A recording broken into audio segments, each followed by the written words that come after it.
During apartheid, everything was segregated, so when I was very young, I didn't really know what was going on. We had a pretty good lifestyle if you were of European origin.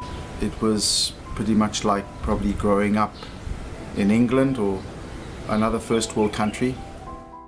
This small country store behind me, with a customary crowd of idlers on the front porch, or stoep as the South Africans call it, might be found in any small rural American community.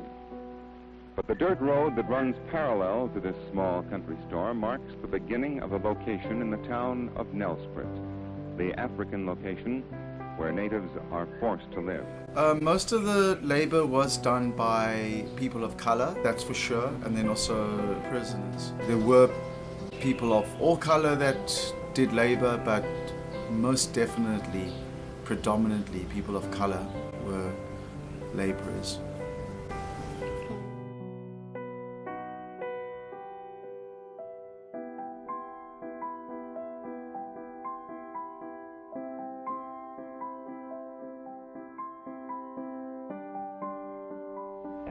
The government have ridiculed us for mourning. They don't understand, or say they don't understand, why women should stand mourning a constitution.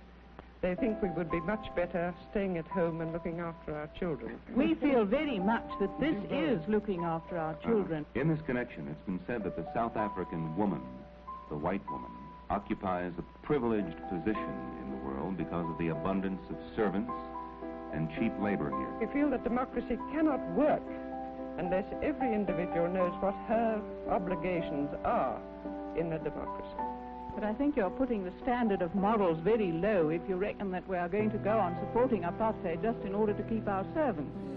It was definitely easier for families because they had nannies to look after the children and to clean the house and to do all the housework. And then also they had people to look after the garden, would come a few times a week. So I would say during apartheid, definitely people took advantage of that.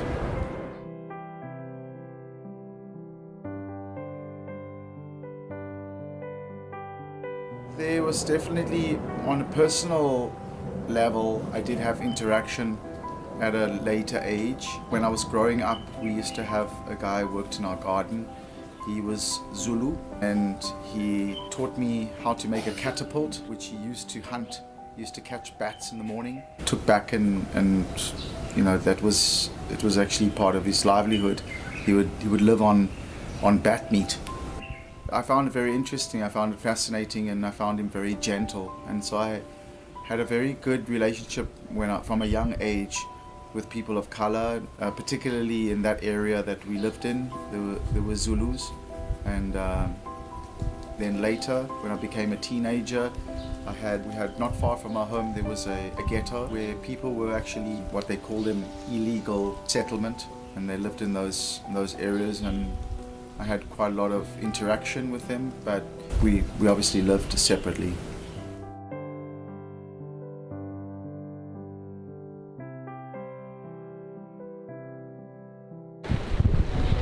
There's heavy rain or even light rain. It's leaking all over the show. So on the roof the water's coming in, even though there's a sail on the roof, but the water's still coming in because I covered the whole sheets on top with a sail and it's still leaking. And when it's from the side, it's also wet, so the floor gets wet in front of the bed, and the end of the bed is getting wet. So when baby's sleeping here, then we have to move it in the nighttime because of the water. When I was about 16, played soccer with the people in the ghetto, and we found out that they had an issue with water.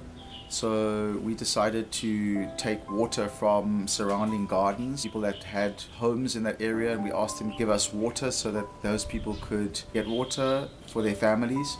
But a lot of people were sort of against the idea. That's when you started questioning, why would people not want to help them, you know?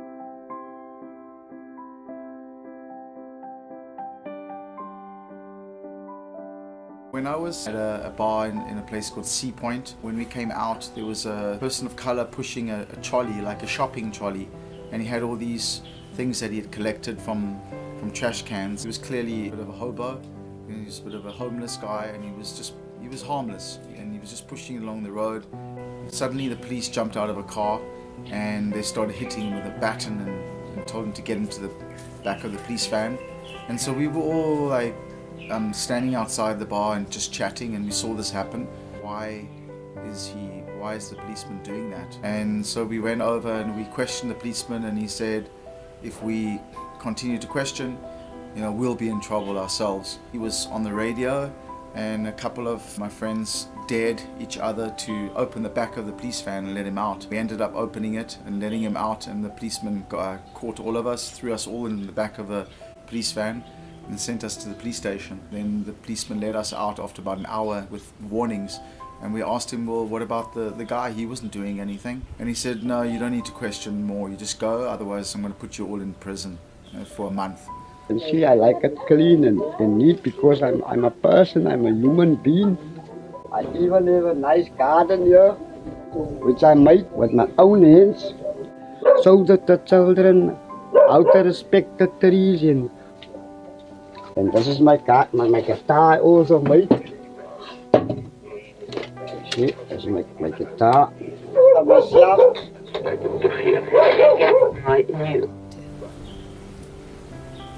To everyone in South Africa, to all the people that were for it and all the people that were against it and the people that were suffering, everyone was involved to some degree and all experienced it differently and saw it in a different light.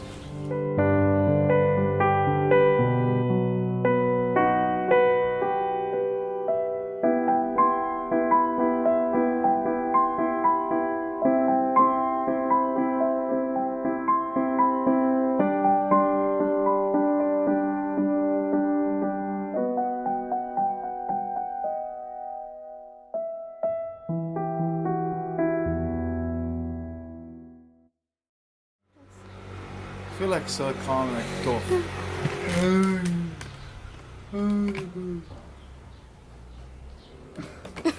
He just came and plonked himself on me, like pushed me out of the way.